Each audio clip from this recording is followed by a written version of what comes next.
Hi everybody, this is Josh with Josh Wright Piano TV. Today I'm going to present a concept that I'm not totally comfortable presenting because I don't feel like I know enough to really be an authority figure on this at all. But I do have experience in it. It's the concept of French sound, and this is for Barb. She requested that I do a video on French sound.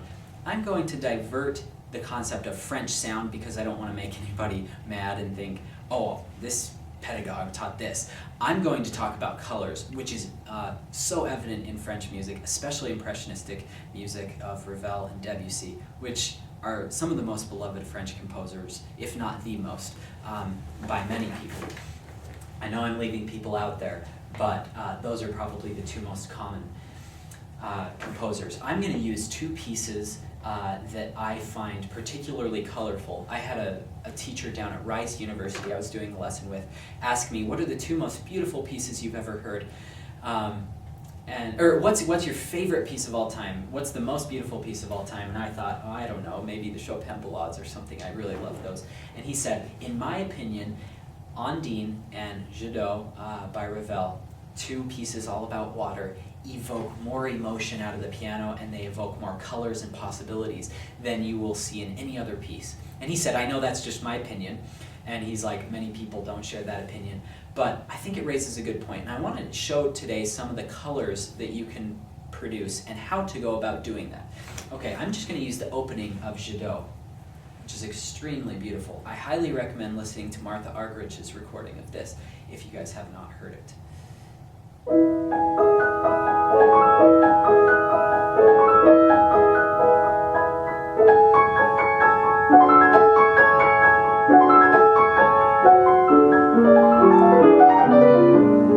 Okay, that gives you an idea. It's super beautiful, and it's just wonderful. You can almost taste it's like you're in a flower garden and you can smell different scents. It's weird how that just doesn't sound pretty. It's like it evokes more senses than something like a dance. As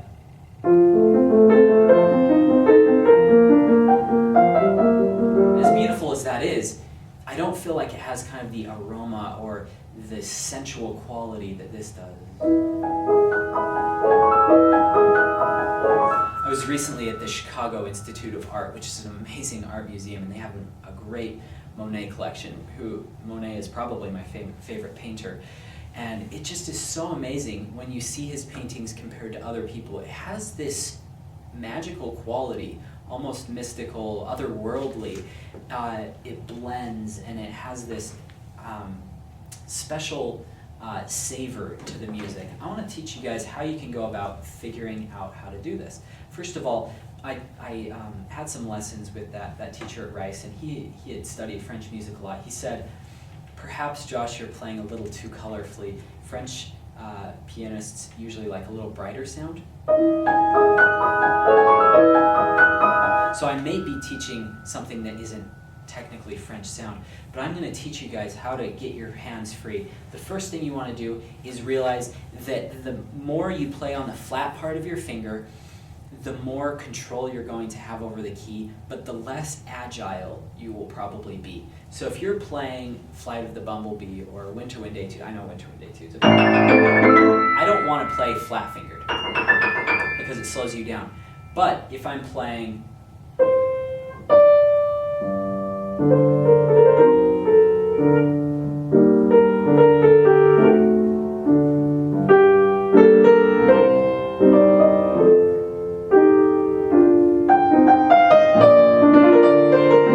beautiful Chopin Nocturne, G minor.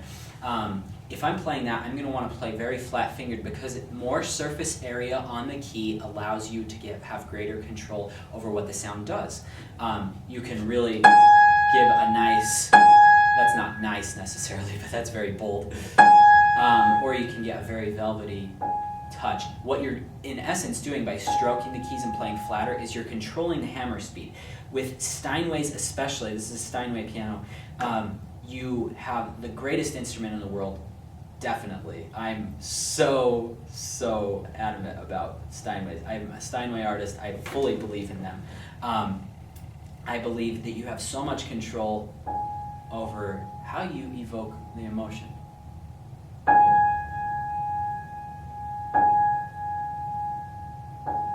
You can see many different shades that you can do.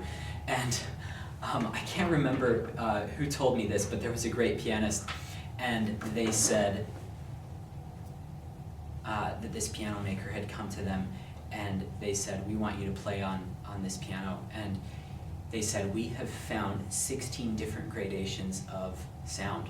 And I'm probably botching this quote, but he said, well, I'm sorry, I can't play your piano because I have 17 different colors that I play with. He was just kind of razzing him. But basically, I don't want you guys to think, oh, you have forte, mezzo forte, mezzo piano, piano, pianissimo, triple piano. I don't want you just to think of that. I want you to think of attack. If you play with a harder fingertip, it's going to give you a different sound than if you play with a soft fingertip. And it's not just softer sound, it's a velvety sound. Okay, so you can mess around with that. When you're going in fast passages like this, it can be really hard to get that sound. I've had to work really hard to get that, and it's still not totally ideal, but I think it sounds okay. What you have to do is you have to use rotation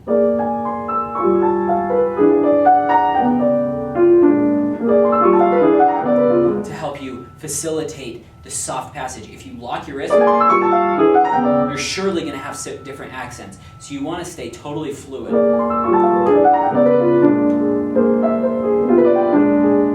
The last thing that I want to present, besides stressing the importance of really good pedal and figuring out where to blend and where to change your pedal, is the idea of contrast. If you have really good voicing in something, it makes a more magical quality than if you have just a pretty sound. I see this all the time in Chopin nocturnes. You can see it in things like Clair de Lune. I'll play the famous passage from Clair de Lune.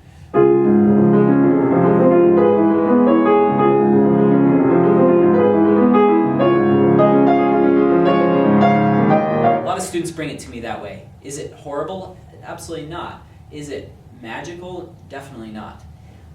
Because everything is just kind of the same. Way too much left hand. Now watch the difference this creates.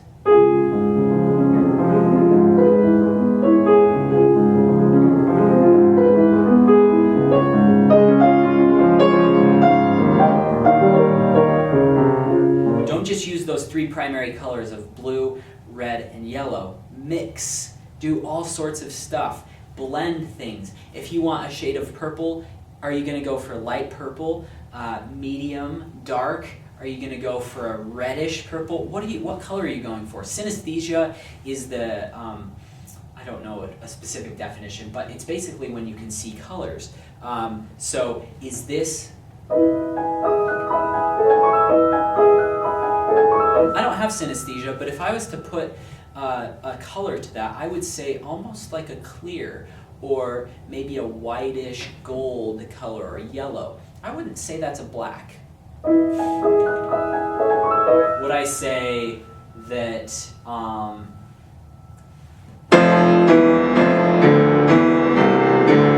probably like dark black or brown or something, or dark rich blue or purple?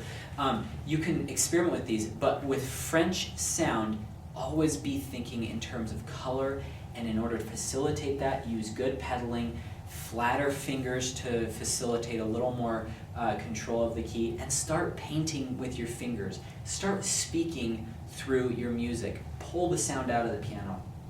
I've had wonderful teachers, Susan Duhlmeyer, Sergei Babayan, Logan Skelton. All of these teachers have taught me to pull the sound out of the piano, to enrich the sound through the way you touch the keys. Don't always just play like this. Enrich the sound through the way you play it. I'm getting a little too philosophical for my own good here. If any of you guys have questions, feel free to email me. Also, if you would like to audition for private online lessons, shoot me an email. It's josh@joshwrightpiano.com. Thanks for joining me today.